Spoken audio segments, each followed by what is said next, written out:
नमस्कार, knocking-news.com में आपका स्वागत है। मैं हूं गिरजेश वशिष्ठ। मणिपुर के घटनाक्रम जैसे दिखाई दे रहे हैं, तस्वीर उससे ज़्यादा खतरनाक भयावह है। राष्ट्रीय सुरक्षा के लिए ये बड़ी चुनौती है। जो सामने हो रहा है उससे ज़्यादा पर्दे के पीछे हो रहा है, और जो पर्दे के पीछे हो रहा है वो किसी तरह से इस देश के हित में नहीं है। ये समस्या सिर्फ मणिपुर की नहीं है, नॉर्थ ईस्ट की नहीं है, ये इस देश की समस्या है, ये नई दिल्ली की समस्या है, और ये भारत की अखंडता को बचाए रखने की समस्या है। इस समस्या से कई पहलू दूसरे भी जुड़े हुए हैं जो हमारे भारत के लिए खतरनाक हो सकते हैं। इसमें अमेरिका की भूमिका क्या है, इसमें म्यांमार की भूमिका क्या है, और इसके पीछे कौन सा षड्यंत्र है, कौन सी साजिश है, कौन सी कॉन्स्पिरेसी है। इन सारी चीज़ों को हम समझने की कोशिश करेंगे, डिकोड करने की कोशिश करेंगे कि ये घटनाएं नियंत्रित क्यों नहीं हो पा रही हैं, और ये भी समझने की कोशिश करेंगे कि इन घटनाओं को और वहाँ के तनाव को नियंत्रित करने का क्या ईमानदारी से प्रयास हुआ। कहीं मत जाइए, चैनल को सब्सक्राइब कर लीजिए, मैं भी हाजिर होता हूँ।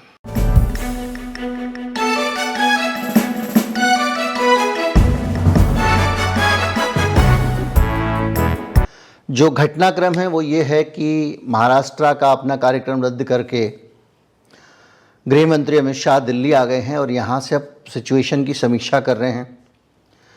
एनपीपी पार्टी जो है, जिसके समर्थन से बीजेपी की सरकार चल रही थी मणिपुर में, उसने अपना समर्थन वापस लेने का ऐलान कर दिया है और जेपी नड्डा को चिट्ठी लिख दी है। हालांकि उसके पास 7 ही मेंबर हैं और उससे कोई बहुत फ़र्क नहीं पड़ेगा।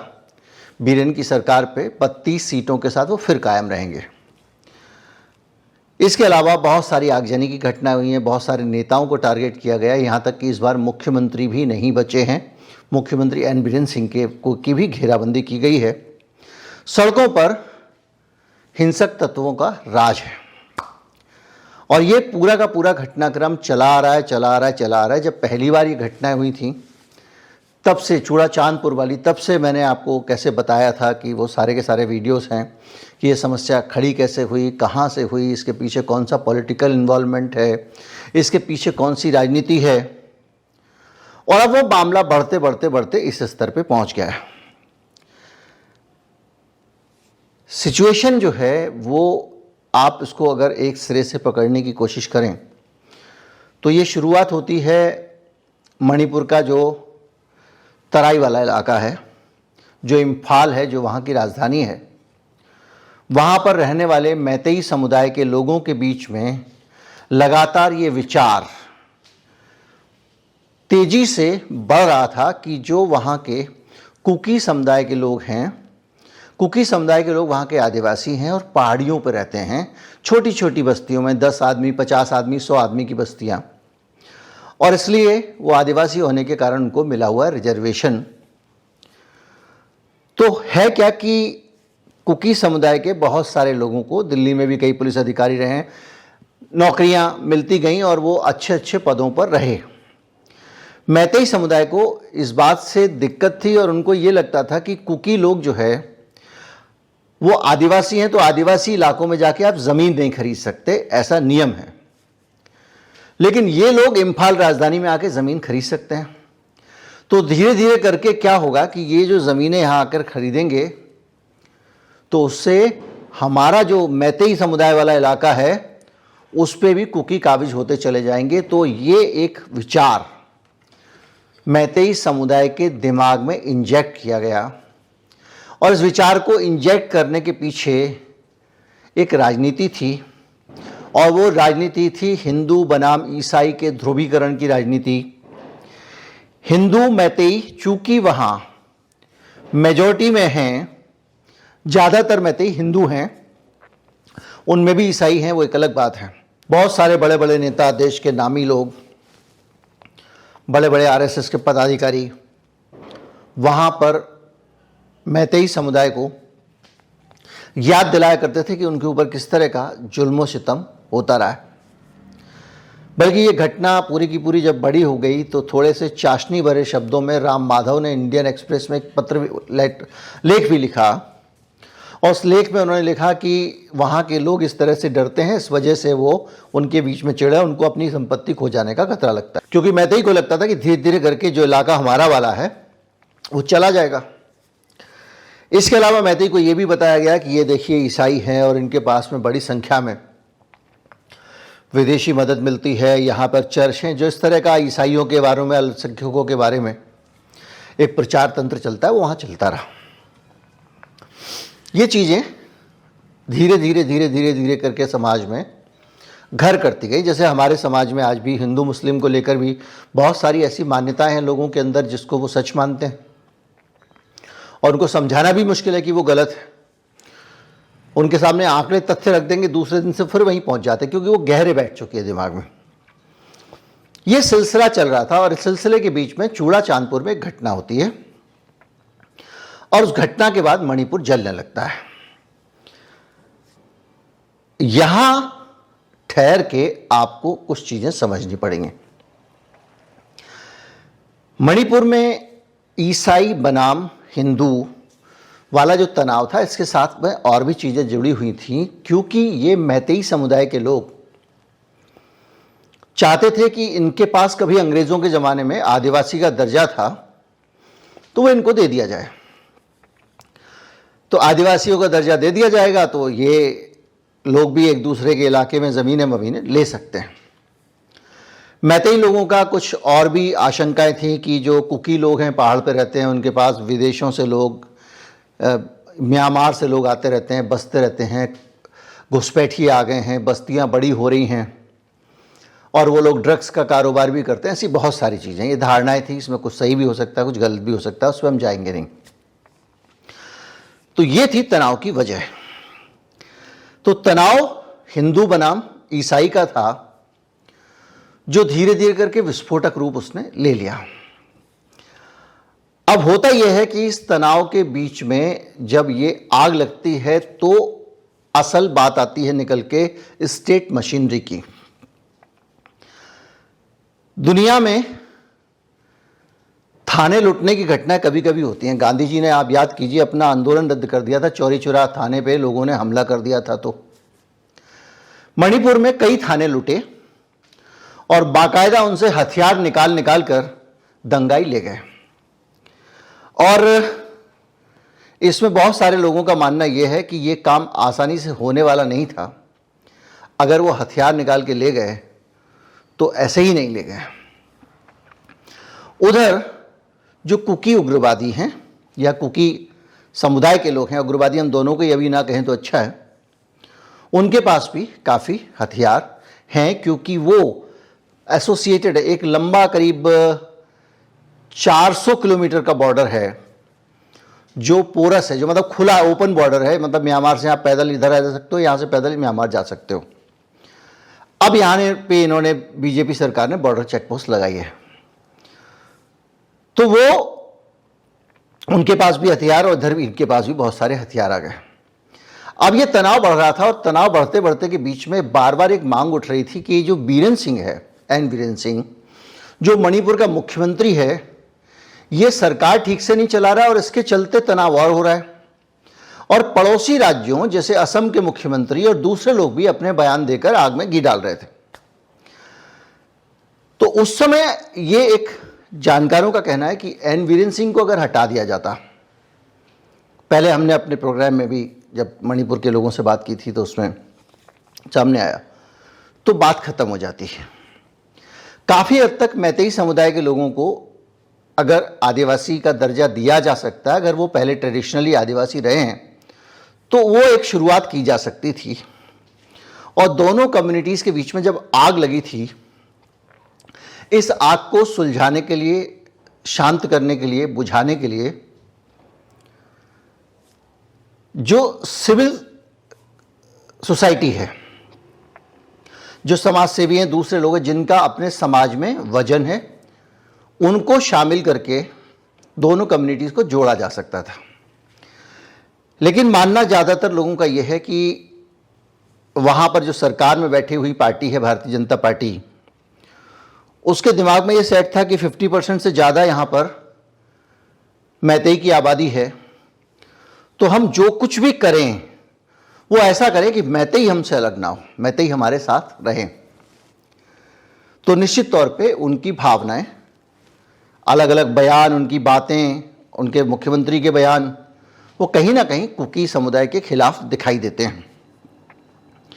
खुलकर नहीं, लेकिन खुलकर तब हुआ जब एक वीडियो आया जिसमें कुछ महिलाओं को अपहरण करके उनके कपड़े उतार के, उसमें कारगिल के शहीद के परिवार की महिला भी थी, परेड कराया जा रहा है और वो वीडियो लीक हो जाता है। वो वीडियो आता है तो उस देश भर में पूरे में वो वीडियो फैल जाता है। उसके बाद इस देश के लोगों के अंदर की एक संवेदना जागती है मणिपुर को लेके, अच्छा मणिपुर में ऐसा भी हो रहा है। उसके बाद में एक लगातार सोशल मीडिया पे कैंपेन चलाया गया। बहुत सारे हमारे देश के आरएसएस बीजेपी समर्थक उस कैंपेन का हिस्सा बने और वो लगातार ये बताने की कोशिश कर रहे थे कि ये जो महिला जिस समुदाय से आती है वो कुकी समुदाय है और उस समुदाय के लोग जो हैं वो ऐसे हैं, वैसे हैं, बुरे हैं, फलां हैं, ढिमका है। तो क्या हुआ कि इस जगह पे आग में घी डालने का काम हुआ, ऐसा मेरा मानना है। लेकिन आग में घी डालने से क्या देश को खतरा हो सकता है? तो इसका हम दूसरा पहलू समझेंगे। जब हम यहां पर एक कम्युनिटी की आग में घी डाल रहे हैं तो दूसरी कम्युनिटी के अंदर घी अपने आप जाता है, एक्शन रिएक्शन का प्रोसेस होता है। याद कीजिए, मैंने एक वीडियो बनाया था कि किस तरह से अंतर्राष्ट्रीय शक्तियां चाहती हैं कि भारत में कुछ मुसलमान उग्रवादी खड़े हो जाएं, कुछ आतंकवादी आए सामने। इससे क्या होगा कि उनको आतंकवाद कुचलने के नाम पे भारत के आंतरिक मामलों में हस्तक्षेप करने का मौका मिलेगा। दुनिया के चौधरी हैं बहुत सारे, वो दुनिया के चौधरी यहां पर भी इस क्षेत्र में भी रुचि रखते हैं। अब इस क्षेत्र में रुचि क्या है, इसको आप समझिए। दरअसल एक ईसाई देश, ईसाई राष्ट्र बनाने की परिकल्पना चल रही है इस पूरे इलाके में। और इस इलाके का जो पूरा इलाके का भूगोल है उसमें 3 देश हैं जिनके लोगों, जिनके कुछ कुछ हिस्से को मिलाकर एक ईसाई देश बनाने की इच्छा है। किसकी? दुनिया के दादाजी की। क्यों है, इसको भी हम अभी अपने आप सामने आएगा बातचीत करते करते। तो ये जो लैंड है इसके अंदर उनका इरादा यह है कि वो 3 जगहों से 3 देशों के हिस्सों को ले। जैसे मणिपुर का चूड़ा चांदपुर इलाका, जहां पर कुकी समुदाय बड़ी संख्या में है और कुकी ईसाई होते हैं। मिजोरम का पूरा मिजोरम राज्य, इसके अलावा चिन स्टेट जो है म्यांमार का वो, और चौथा एक बड़ा हिस्सा आपके बांग्लादेश का जो इलाका है बद्रवान स्टेट और चित्तगोंग, इन जगहों के इलाके को भी इसमें मिलाया जाए। इनका मानना यह है कि चिन कुकी कम्युनिटी का कि इस पूरे इलाके में हम लोग सांस्कृतिक रूप से एक ही तरह के लोग रहते हैं और हमको अलग अलग देशों में बांट के रखा गया है। अंग्रेज़ों को हमें अलग से देश देना चाहिए था जो उन्होंने नहीं दिया। अब हमको, चूंकि हम धार्मिक रूप से भी एक जैसे हैं, हमारी संस्कृति भी एक जैसी है, तो हमारा एक राष्ट्र बनता है। अभी मिजोरम के मुख्यमंत्री लाल दुहोमा अमेरिका की यात्रा पर गए थे। उन्होंने एक भाषण दिया और वो भाषण उन्होंने बड़ा सधा हुआ शब्दों में उसको ढकते हुए अलग राष्ट्र की मांग तो नहीं की, लेकिन ये कहा कि हमारी एक अलग राष्ट्रीयता है जो अलग अलग देशों में बटी है। एक चिन कुकी राष्ट्र अलग अलग देशों में बटा हुआ है। तो इन देशों के बीच में किसी भी तरह की हमारी सांस्कृतिक एकता होनी चाहिए, हमको एक साथ रहना चाहिए और इनके बॉर्डर्स पे कोई प्रतिबंध नहीं होना चाहिए। म्यांमार में वहाँ पर जो जुंटा सरकार है वो जिस तरह के अत्याचार कर रही है शरणार्थियों के ऊपर, उसमें आप रोहिंग्या को तो आप देखते ही हैं, वो बेचारे इधर उधर शरण लेते हुए घूम रहे हैं। बड़ी संख्या में कुकी भी हैं और वो कुकी भारत में शरण लिए हुए हैं। मिजोरम एक ऐसी जगह जहाँ पे बड़ी संख्या में कुकीज़ हैं। और ये जो बायोलॉजिकल आइडेंटिटी वगैरह का जब प्रस्ताव गया तो मिजोरम के मुख्यमंत्री ने सिरे से खारिज कर दिया कि हम ये नहीं मानेंगे। बल्कि मणिपुर में भी अशांति हुई और बहुत अत्याचार हुए तो बहुत सारे कुकी मिजोरम चले गए और मिजोरम के मुख्यमंत्री ने कहा कि हमारे दरवाजे खुले हैं। वहीं आसाम का मुख्यमंत्री कह रहा था कि यहाँ नहीं आना। तो ये पूरा जो सीन चल रहा है इसमें आप एक चीज़ को देखें, एक अलग देश भारत में बनाने की कोशिश दिखाई देती है। अब ये अलग देश बनाने से क्या फ़ायदा होगा? दरअसल अगर इस बीच में ये जो अलग देश बनाने का विचार आ रहा है, इस विचार के बीच में आपको मैं याद दिलाना चाहता हूं बांग्लादेश की निर्वासित प्रधानमंत्री, अगर उन्होंने इस्तीफा नहीं दिया है जैसा कि वहां के राष्ट्रपति का दावा है, अगर इस्तीफा दे दिया है तो पूर्व प्रधानमंत्री शेख हसीना, जब ये पूरी परिस्थितियां खराब हुई उससे बहुत पहले उनका एक बयान छपा था जिसमें उन्होंने बाकायदा इस देश की बात की थी और ये कहा था कि बांग्लादेश के एक हिस्से को तिरुड़ के एक देश बनाने की बात हो रही है, ईसाई देश। मेरे पास एक गोरा आदमी आया था और मुझसे मिला था, उसने मुझे यानी शेख हसीना को कहा कि आप जो है इस देश को बनाने में सहयोग करो और हमको एक सैनिक बेस, एक एयर बेस बनाने में भी इससे मदद मिलेगी, यानी अमेरिका को मदद मिलेगी। हिंद महासागर में अमेरिका की प्रेजेंस हो, बंगाल की खाड़ी में, वो आसपास के इलाकों पे और एरियाज में नज़र रख सके, भारत और चीन जैसे बड़े शक्तिशाली देशों के ऊपर लगाम रखने के लिए उनके पास में ही रहे, भारत और चीन की, खासतौर पे भारत की जो नेवल एक्टिविटीज़ हैं उन पे आसानी से नज़र रख सके, क्योंकि हमारे जहाज वाज जो भी हमारी चीज़ें हैं उन पे वो नज़र रख सके। ऐसे बहुत सारे मकसद उसके यहाँ से पूरे होते हैं। इसके अलावा जब भारत को तोड़ने की बात होगी, बांग्लादेश को तोड़ने की बात होगी, म्यांमार को तोड़ने की बात होगी, तो वो कहीं ना कहीं चीन का जो एक रोड एंड बेल्ट इनिशिएटिव है उसको भी रोक पाएगा, उस पर लगाम लगा पाएगा। और सबसे बड़ा मकसद उसका यह है कि भारत जैसे जैसे करके अब एक मजबूत स्थिति में आया है, तो पिछले लंबे समय से उसको लग रहा है कि भारत को थोड़ा अब हम अंदर की समस्याओं में उलझा नहीं पा रहे हैं। तो उलझा नहीं पा रहे हैं तो अंतर्राष्ट्रीय धरातल पे भारत की जो से है, जो बातचीत करता रहा है, इंदिरा गांधी जाके एकदम हंगामा मचा देती थी, अमेरिका के राष्ट्रपति के मुंह पे बोल के आ जाती थी, दुनिया जहां जाती थी डंका बजता था, वो डंका बजता चला आ रहा है। राजीव गांधी के केस में भी बचा, मनमोहन सिंह के मामले में भी और मोदी जी का भी, क्योंकि वो भारत की इज्जत है। तो अगर अंदरूनी समस्याओं में भारत उलझता है तो दूसरी जगहों पर, अंतर्राष्ट्रीय फोरम पे, बाकी जगहों पर अमेरिका इसको दबाव में ले पाएगा। तो कुछ जानकारों का कहना है कि इसलिए भी ये एक अलग से राज्य बनाने की कोशिश हो रही है। अगर यहां अमेरिका आ जाता है तो बांग्लादेश और म्यांमार को तो एकदम मुट्ठी में ले लेगा, वो अपने प्रभाव में ले लेगा। और वो लगातार जो विद्रोही समूह हैं जैसे कुकी चिन वगैरह, उनको लॉजिस्टिक सपोर्ट करना, मतलब उनको हथियार वथियार देना, दूसरी चीज़ों करने के लिए भी वो तैयार हो सकता है। तो क्या इसका ऐसा इतिहास है? तो जो जानकारियां हमारे पास हैं उसके हिसाब से अमेरिका कुकी चिन समूहों के संपर्क में पहले रहा है और CIA ने इनको काफ़ी मदद दी है। 60 के दशक में भी भारत को तोड़ने की एक मांग उठी थी, जिसमें मणिपुर, नागालैंड और असम के हिस्सों को मिलाकर एक राज्य बनाने का कंसेप्ट आया था। और उस मांग को करने वाले कुकी चिन्स को अमेरिका ने, CIA ने अंदर खाते मदद की थी, ये आरोप उस समय खुलकर सामने आया था। इसी तरह से अगर आप ईसाई बनाम हिंदू यहाँ खड़ा करते हो, अगर आप मैतेई को भड़काते हो, अगर आपकी गतिविधियां मैतेई के इलाकों में लगातार चल रही थीं, तो आप कुकी की जो पृथकतावादी मांग है उसको निश्चित तौर पे उसका विरोध करके समर्थन कर रहे हो। अगर बगल वाले मोहल्ले में मैं, भले ही मेरा कारण 100 गुना सही हो, रोज पत्थर फेंकूंगा तो उस मोहल्ले को मैं अपना दुश्मन बना रहा हूं। फिर उसके अंदर कहानियां आएंगी, न्याय की बातें होंगी, 100 किस्से होंगे जो फैलाए जाएंगे और उनको मेरे खिलाफ किया जाएगा और खिलाफ करने में आसानी होगी। इससे ज़्यादा मैं कुछ नहीं कहूँगा। लेकिन इस पूरे मामले में जो ग्रेटर नागालैंड की अवधारणा थी उसको लंबे समय तक हवा, खाद, पानी यहां से मिला है।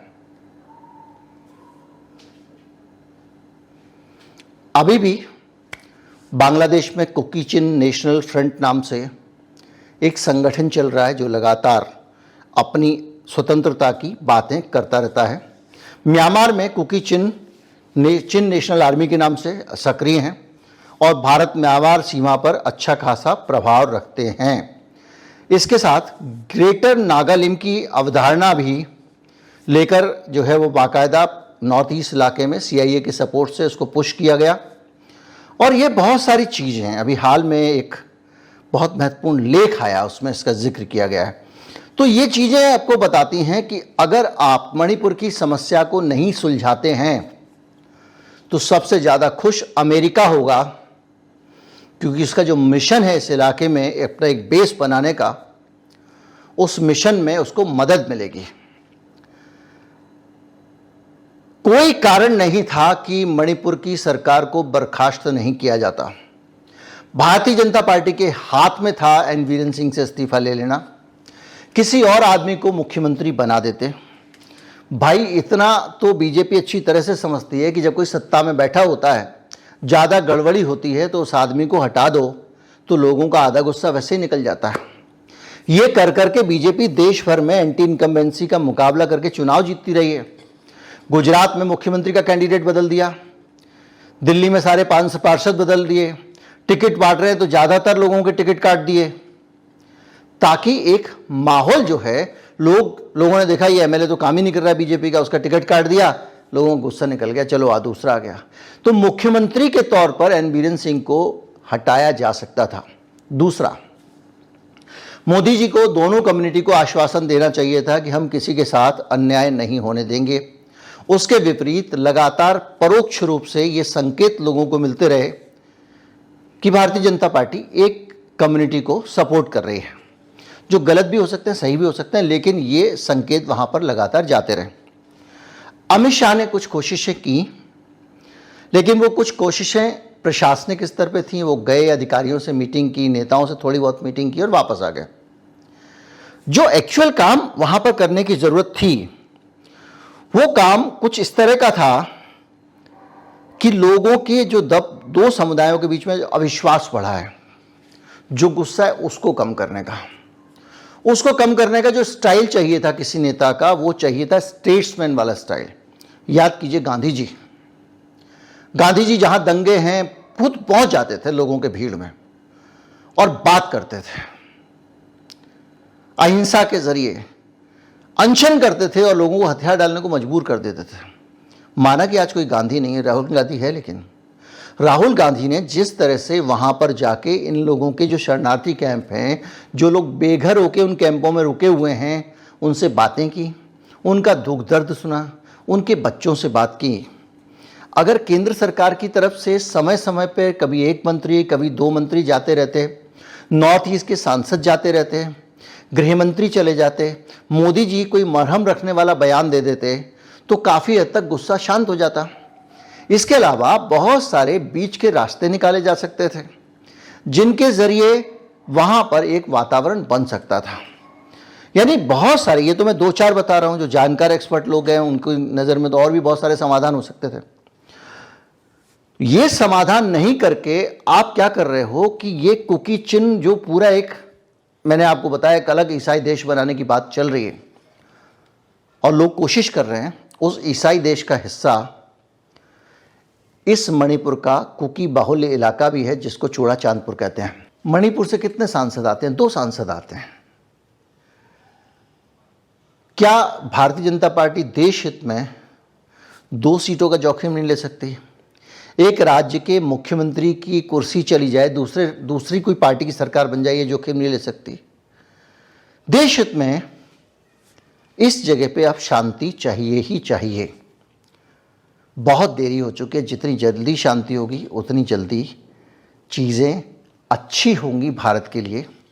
और आप अच्छी तरह से जानते हैं कि जो नॉर्थ ईस्ट का इलाका है उस पर हमेशा दुश्मनों की बुरी नज़र रही है।